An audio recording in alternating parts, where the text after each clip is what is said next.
Barmer Lok Sabha seat से निर्दलीय प्रत्याशी रविंद्र सिंह भाटी का कहना है कि 26 अप्रैल को मतदान के दिन कई सारे इशू हम सबके सामने आए थे। तमाम लोगों के बातों को पूरे तरीके से तालिबान बना दिया था। कई अप्रिय घटना हुई जिसकी मैं निंदा करता हूं। बायतू विधायक हरीश चौधरी पर तंज कसते हुए कहा कि नेताजी ने धरने पर बैठकर कई साजिशें और षड्यंत्र किए लेकिन नाकाम रहे। उन्होंने कहा कि 4 जून को ऐतिहासिक परिणाम आएगा और बाड़मेर, जैसलमेर व बालोतरा जनता की जीत होगी। उन्होंने कहा कि 26 अप्रैल को मैंने कई सारे ऑब्जेक्शन रेज किए थे लेकिन बीजेपी और कांग्रेस एक होकर काम कर रही थी। मेरी रीपोलिंग एप्लीकेशन को स्वीकार नहीं किया लेकिन शिकायतों को दोबारा संज्ञान में लेकर आएंगे।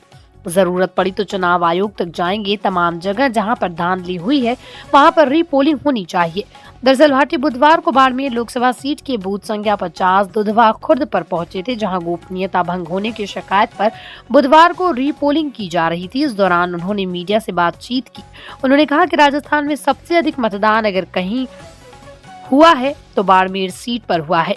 वाकई लोकतंत्र के इस महापर्व पर वोटर्स ने बढ़ चढ़ कर हिस्सा लिया।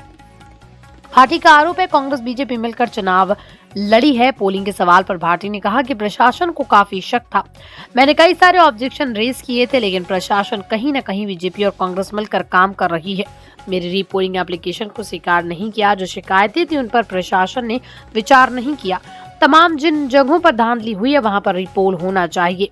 उल्लेखनीय कि कांग्रेस प्रत्याशी उम्मीदवार राम बेनीवाल भी बूथ पर पहुंचे और स्थानीय कार्यकर्ताओं के साथ मतदाताओं से भी मुलाकात की। बता दें कि दुधवा बूथ पर बुधवार को रिपोलिंग हुई, जहां दोपहर 1 बजे तक 39.02% वोटिंग हुई। इस बूथ पर 1294 वोट हैं। पूर्व में 26 अप्रैल को 1102 वोट पड़े थे और 86.55 वोटिंग हुई थी।